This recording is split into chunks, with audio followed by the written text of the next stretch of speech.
which will essentially in the job description, sorry.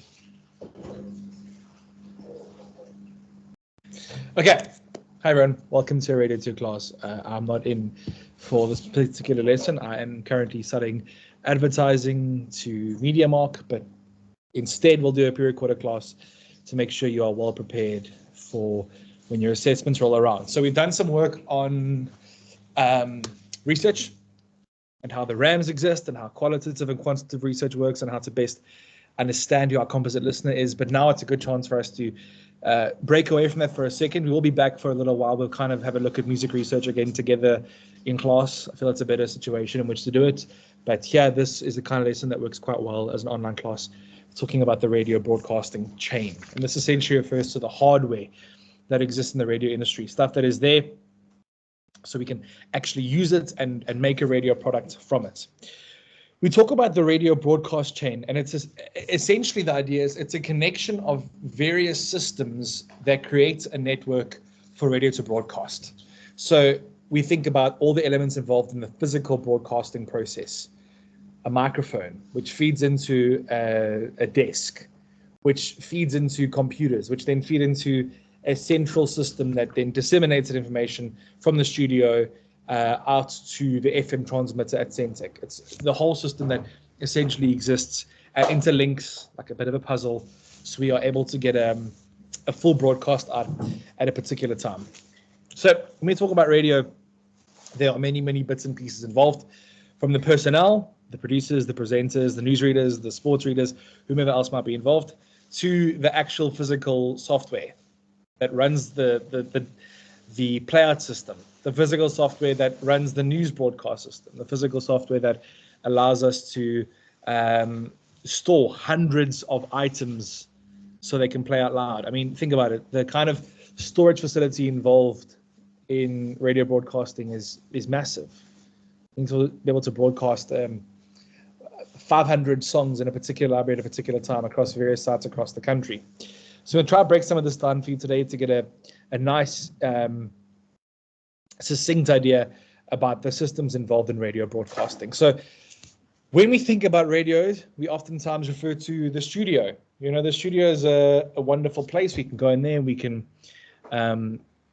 work and get our broadcast out for the world to hear it.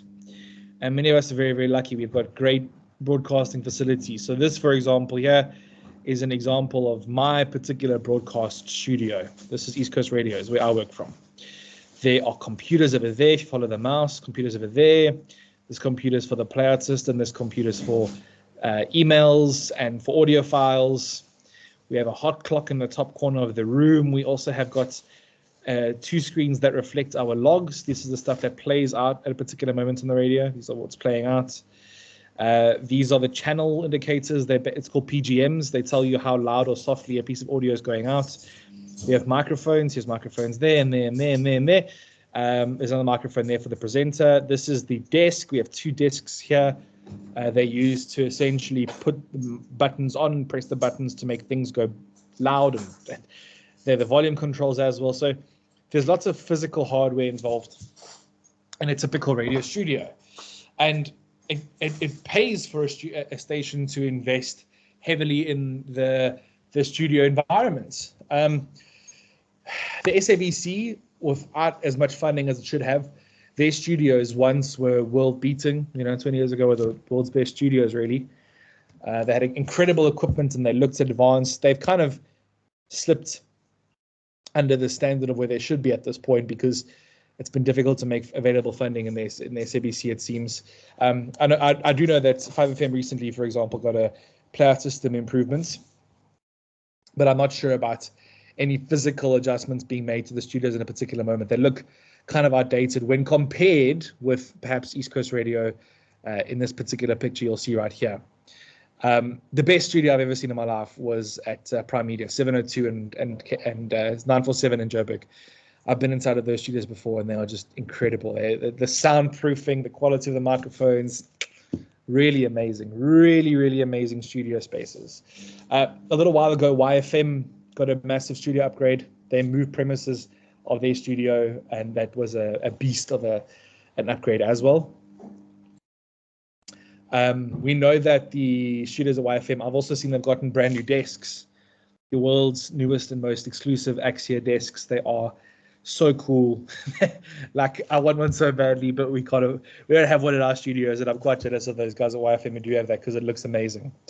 But yes, the studio environment is a fixed place where broadcasters can go and they can do their job. It oftentimes exists at the radio station itself, and it has a direct connection from the radio station to a transmitter and plays out for the whole province to hear it. That's kind of the idea of how a broadcast studio works. It's a fixed, usable place that's required so people can broadcast in a soundproof and warm acoustic environment. You don't want to sound like a bathroom. You want to sound nice and warm and rich. We know that this is a fixed place to operate from. So, for example, if we look at this little clip from Kaya FM right here, here's a demonstration of what their studios might look like. Here is the old breakfast show, Skumba Hlope, and we can see the way that this environment is fixed and built that way so it could last. I am an Afropolitan. The studio, the Skumba, and the hills, and the Robertses. Oh, why did you do that speech? Because, like, for once we were all lost. The oranges, the rivers, the trees. For the first time, the president was speaking alone. We can see that behind Skumba is a screen where the producer might be sitting. We can see this is inside an office environment. So this is a fixed studio, heavy doors here to prevent sound from escaping, a hot clock over here.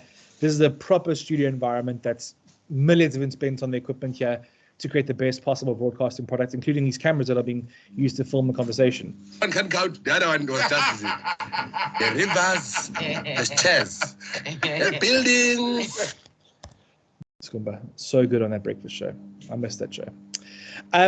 So that's what a studio might look like, with normal studio environments. What about when we see that some radio stations have got remote studios that aren't in the same building as the actual radio station? If you, as a youngster, went past Gagazi FM studios at Ushaka Marine World, do you remember those? At Suncoast, we have East Coast studios there. Remember that? How did that happen? What's the thing? How do those studios work? Well, those are called remote studios, and they are permanent and well-equipped and well-funded radio studios that exist as a particular radio station's secondary studios in more popular locations. So there can be varying reasons people would essentially establish a satellite studio. But you have your main studio at your station's headquarters, so at Kaya FM's head office, this would be here, and they might then build a set of satellite studios for weekend presenters in a mall. They might go to Mall of Africa and decide to build one there because it helps make the radio station feel like they are in touch with their listeners. So a good one in Joburg, Jacaranda FM always had studios at Monte Casino. They ended that relationship. I'm not sure why. Now 947 has their satellite studios at Monte Casino, and their drive show broadcasts live from there every single Friday. It's a second set of studios. I suppose it helps people who are walking past have a look in, and they can feel that they know the presenters well. It adds a bit of hype, bit of excitement, a bit of a relationship can be built between the radio station and its peripheral organizations. That's an important thing. We also know that East Coast Radio's got studios at Jacaranda. So that's not Jacaranda.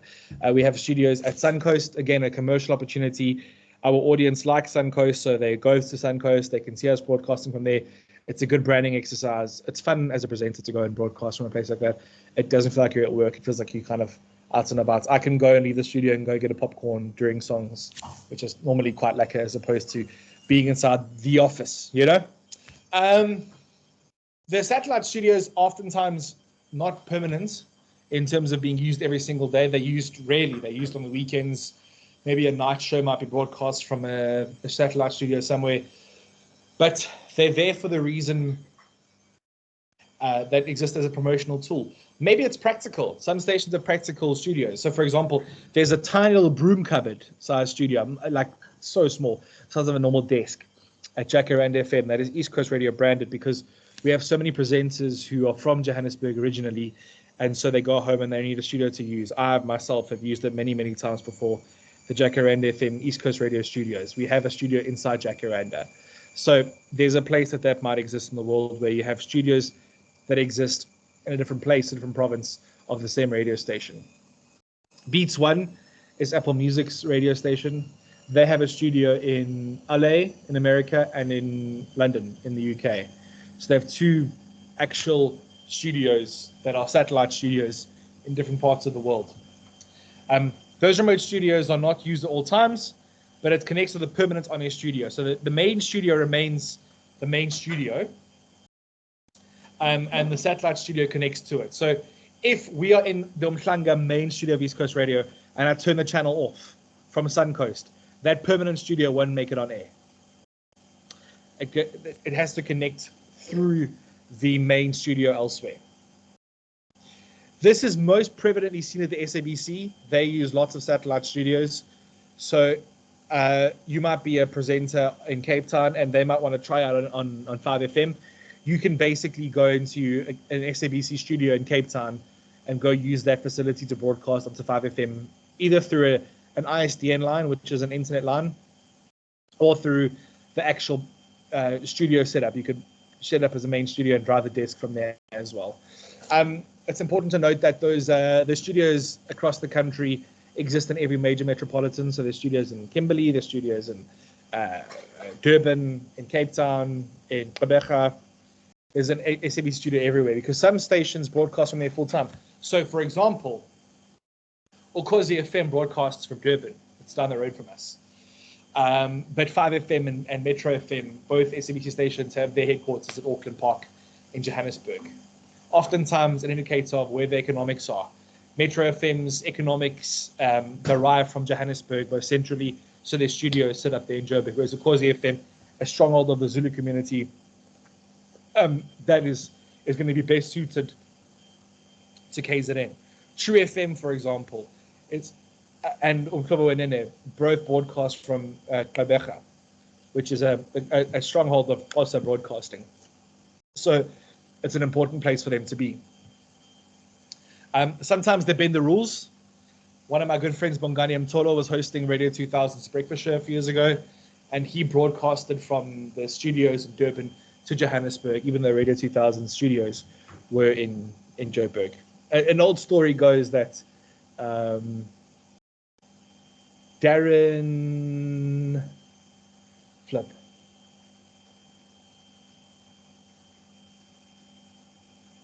Not Darren Moore, not Darren Simpson. Darren Scott used to host OFM's drive show from Johannesburg for a long time. OFM has a satellite studio in Johannesburg, and he used to broadcast the show from there very, very often. So that's a remote studio. They're in various parts of the country, littered throughout the country, and they exist to basically give the audience a feeling of being outside and about with the crowd, or it's a practical tool. Maybe you can broadcast from various different provinces and various locations via the satellite studio.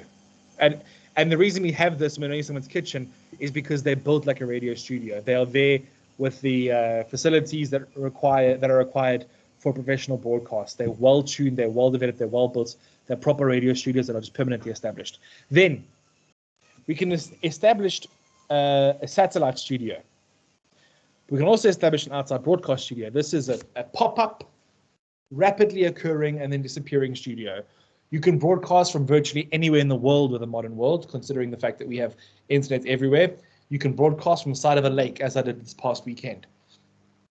Go check the site, have a power source or a generator, make sure there's internet, and that broadcast can essentially go from anywhere in the country to anywhere in the country any particular time. Historically, you would need a telephone line, the equivalent of a telephone line. So you would have to make sure that when you went to an outside broadcast, there was a telecom line basically to send information from the OB to the outside broadcast to the studio. But nowadays it can be done through the internet anywhere in the whole world. So as long as you have that facility established, you are good to go. This is done oftentimes as a commercial opportunity. So you might have a launch of a brand new Spur branch opening somewhere. Spur will pay you to come do your show from there. So you go off, you broadcast from that location, and you then talk about Spur as you go about your process.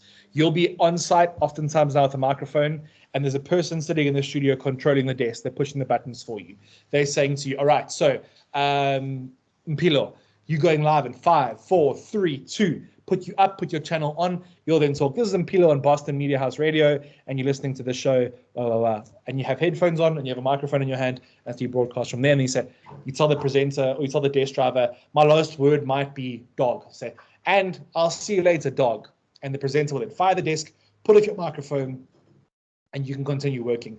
Basically, it becomes like a cell phone that's actually your microphone in many ways. And that gets put live on air. They control the bed music, the instrumentals, all that stuff from the remote location.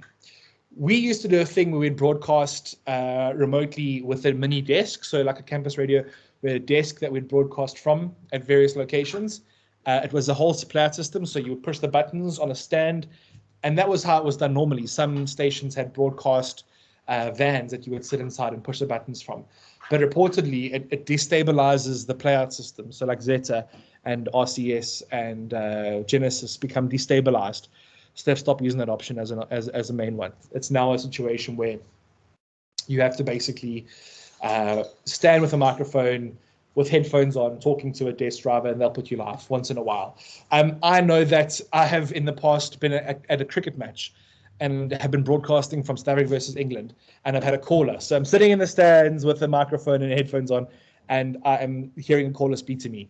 At Splashy Fen last year, which is a big music festival in Drakensberg, interviewing, the Ndlovu Youth Choir on microphones in the wild of the Midlands, in the rain and cold of the Drakensberg mountain range. It's a very, very cool experience. Here's a depiction of it. So you're going to see now, this is a game played by Radio 1 presenters. They hid Nick Grimshaw and Greg James, the two breakfast and drive hosts. They hid them in a building, and there was the public got clues by the presenters inside the studio where they could be, and they had to try and hunt this person down. They had to try and hunt them down. Now this is the moment they got found. So you're going to see a presenter, the woman, Ariel Free, is sitting in studio. She's got the clues. She's reading out to the audience. A listener has taken the clues, and he's busy investigating. He's on his cell phone, and the two presenters are sitting in an outside broadcast studio hiding away. Okay, in Weston-super-Mare, we have... That's obviously the main studio, and now this is a caller who they've managed to find. They've given him headphones and a microphone so he can take part in their fun in a broadcast, in a sound way, in a technically sound way. I am, yeah. Just got to the end of the pier now. So we'd like you to go to the top of that tower, whilst Alice Levine and Jordan North are in another tower in Brighton. Those are two presenters who are part of the station. They are obviously acting as a decoy, and they have their cell phones out to be part of the fun. But the actual listener who's going to find them has got a microphone and headphones set up. The phrase you need is... That is the satellite studio. So here's the desk that they're working with. Nick Grimshaw, Greg James, two presenters. This is in a satellite remote location. It's not the main studio. Grimmy, Greg, come out wherever you are, and then knock, okay? Okay. 3, 2, 1. Have they found us? Grimmy, Greg, Wherever you are. wherever you are. Scott, Grimmy, Greg, Yes. Scott. wherever you are. Yes. open the door. Open the door, dear.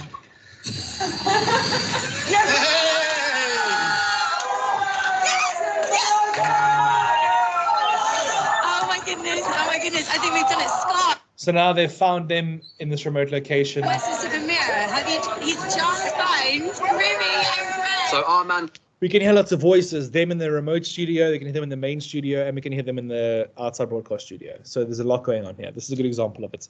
This guy would be the equivalent of an outside broadcast unit along with them. All have equipment that's professional, and it's all playing out through the same main studio where the initial presenter, Ariel Free, is busy sitting in a short while ago. They then cross back to the main studio. That's what the main Radio 1 studio looks like. If you watch the video back, you'll also see a little behind-the-scenes tidbit for you. Is one of the big producers of the show, Will, accidentally set the confetti cannon off 30 seconds before Scott got into the room. That's why there's confetti on the floor. So that's an example of how the different studios interact and play with each other. There's still the key equipment. There's the hot clock, so they can adequately broadcast. But yeah, you can really kind of strip it down, and you can make your remote broadcasting a successful experience. So that hopefully gives you a rough overview into how our broadcast player system works. And we can show you more of this throughout the next little while. Perhaps we can take a trip down to Suncoast one day and have a look at our remote studio there to same kind of equipment. I love broadcasting from there. I found that it's a much happier experience than with the main studio, but that's just me. Cool. I will see you all online, I think on Friday. Yeah, see you then.